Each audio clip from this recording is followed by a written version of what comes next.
magaalada Garowe siyaasi Cabdullaahi Sheekh Maxamed ayaa munaasabadu ku qabtay Garowe oo ay ka qayb galeen qaybaha kala duwan ee bulshada oo ay hogaaminayaan madaxda dhaqanku wuxuu kaga dhawaaqay inuu yahay musharax u taagan xilka madaxweynaha dawladda Puntland sanadka 2019 musharaxa ayaa ballan qaaday hadii la doorto inuu wax badan ka qaban doono xaaladda amni siyaasadeed iyo dhaqaalaha Puntland sida warbixintan ugu diyaariyay waryaheena Jaafar Macalin Maxamed siyaasi Cabdullaahi Sheekh Maxamed oo ah musharax u taagan xilka madaxweynaha dawladda Puntland ayaa xafladan uu ku qabsaday magaalada Garowe wuxuu ku shaaciyay inuu yahay musharax madaxweyne 2019 kulankan waxaa lagu casuumay marti sharaf u badnayd madaxda dhaqanka ganacsato iyo marti sharaf kale dhammaan marti sharaftii kulankan ka soo qayb gashay waxa ay taageero u muujiyeen musharaxa iyagoo sheegay inuu wax badan ka bedeli karo amniga siyaasadda iyo arrimaha bulshada isaga isma noqon laakiin sheekha dhalay waan aqeen oo magacyada la taxay waxa uu helisay xuub quraan yaanaha diinta soo yaqaan dadka caalamiga diinta caalamka uu horeeyo kamid ah xagga Soomaalida sheegaya waliya kala isma noqon marka waxaan leenahay hadalka lama yaali talada ilaahay baa haya ciddu madaxayna uga dhigayana isaga og isku dayguna ama dadaalkuna waa wixii loo korayay wax loo baranayay wax loo tabcanayay marka kollayba hal madaxweyne bay loo soo bixi doona shaqooyinkuna waa badan yihiin ninkii ilaahay u calfuuna noqon doona kii ilaahay inoo soo saarana waynu ugu ducaynaynaa waananu la shaqaynaynaa hadduu musharaxan caawa yahay iyo hadduu kuwa kale yahayba kollay sawirada Garowe ku yaalla caawa inteena fadhida waa leegi waa ku soo dhawaynaynaa waadna geydaa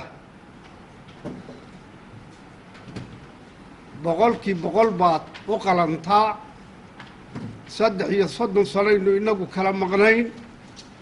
kambaniyadii waaweynaa shidaalka waataynu shaqayn jiray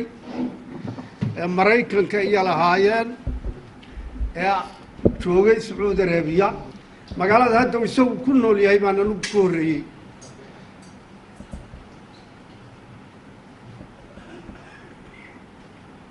waxaanu ku leenahay soo dhawow waad geydaa waa ku ducaynaynaa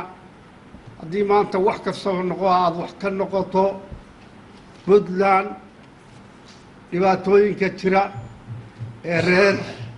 nin wax ka qaban karaa waxaan leenahay ilaahay subxaanahu wa tacaala xilka waana dhib badan yahay waana dheef badan yahay qofku hadduu khayr iyo wanaag uga shaqeeyana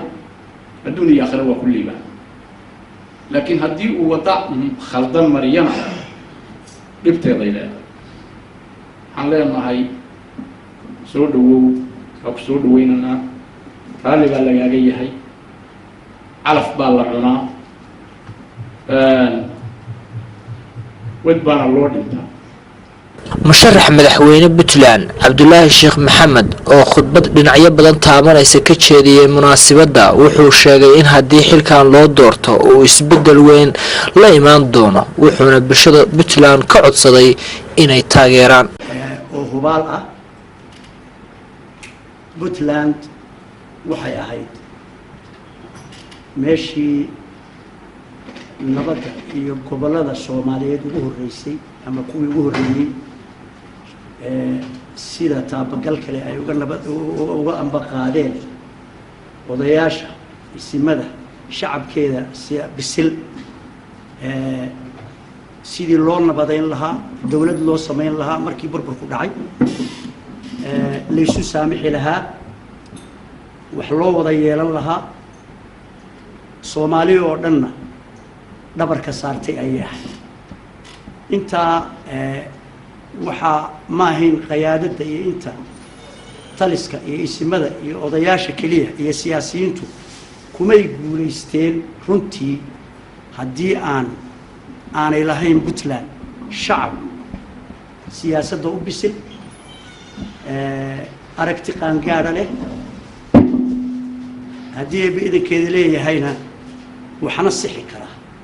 khaladkana ka doodi kara waxa sax ana taabadeli kara sidaa darteed anigu waxaan leeyahay wixii dhaliil ah ee muuqda ilaahay isagaa dhammaystirka leh alkamaalu lilah baa la yidhi dib baan u dhiganayaa barnaamijka iyo sidii aan wuxuu wada qaban karana haddii alla ka dhigo iyo wixii xun iyo wixii sanna iyo waxaan ku sixi lahayna haddii ilaahay idmo waqtigu inoo saamaxo waynu isla meel dhigi doonaa haddii ilaahay idmo anigu aaminsan in doorka shacabka reer Puntland uu noqdo mid shaqeeya oo door wanaagsan leh anigoo og sida aanu sheegay inay yihiin shacab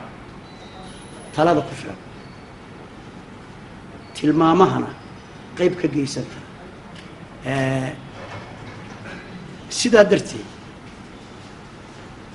waxaan idin ogeysiinayaa inaan u taagnahay madaxweynenimada Puntland doorashadeeda loo tartamayo 2019 haddii ilaahay idmo insha Allah جعفر معلن محمد بوتلاند TV قرو